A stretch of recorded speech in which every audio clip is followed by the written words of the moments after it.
Good morning from the big island of Hawaii. I have been here for a couple of days now, just relaxing on vacation, and in my spare time I've been checking the USGS website because that is a place where they list the status of the volcanoes on the island.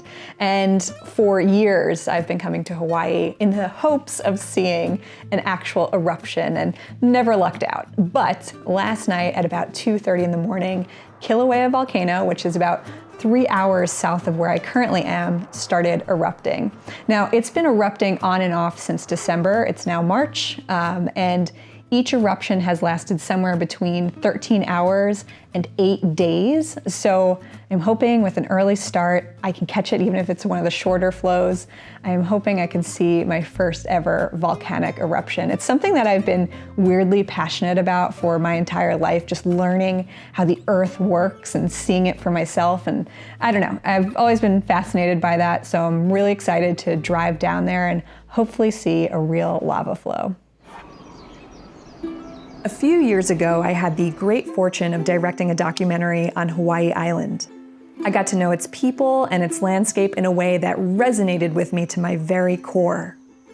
There's something about the deep cultural connection to nature that makes this island, and all of the Hawaiian Islands, feel alive. I found myself wanting to get to know the land, almost as if it were a friend, curious to uncover how it came to be and where it plans to go.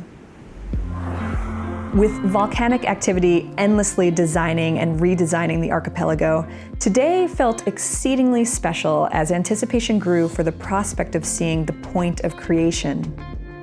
Joined by family friends who happened to be vacationing here this week, we took off on a road trip from Waikoloa Village to Hawai'i Volcanoes National Park. Depending on the route, this could take between 2 to 3 hours. We chose to head over via Saddle Road.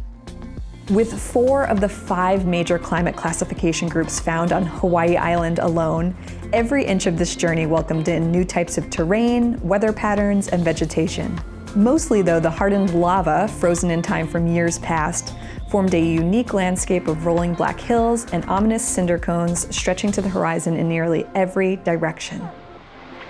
As we approached Hawai'i Volcanoes National Park, quickly passing through the entrance thanks to a Senior America the Beautiful Park Pass, we were greeted by a lush rainforest winding its way around the perimeter of Halemaumau crater.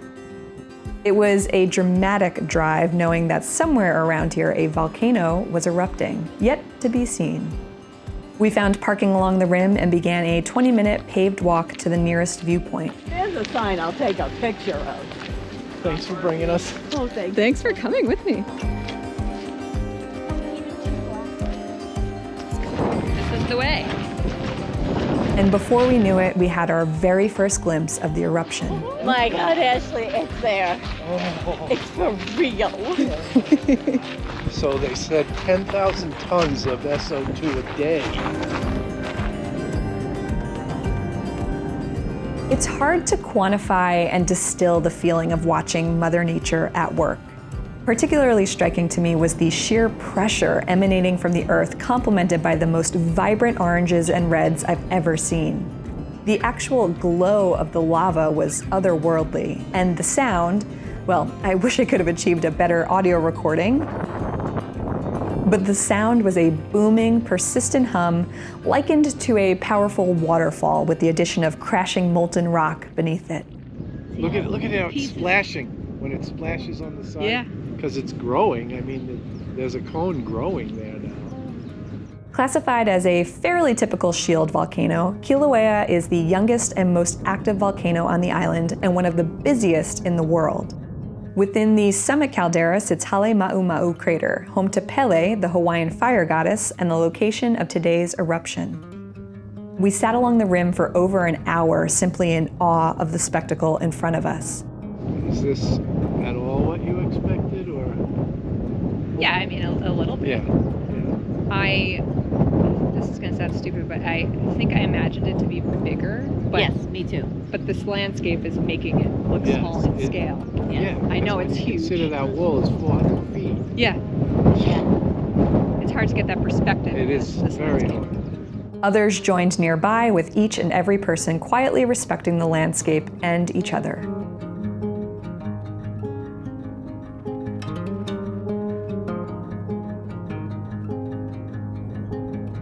Occasionally, weather would roll in, obscuring the view, but would blow over minutes later, once again revealing the towering fountains. USGS was along the roadway collecting data on the eruption. And who monitors? Is it a way to monitor the pressure of the lava, the way it's?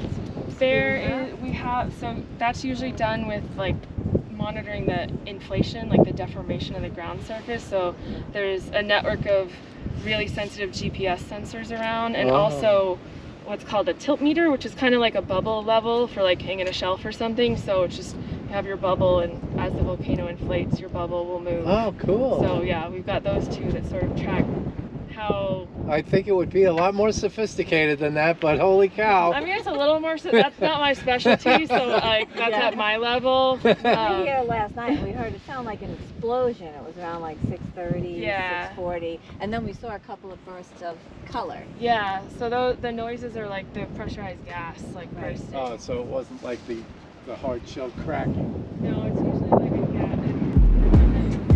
On the way out of the park, we stopped by Volcano House, which is a popular overlook spot among visitors. Wow, this is a great view too.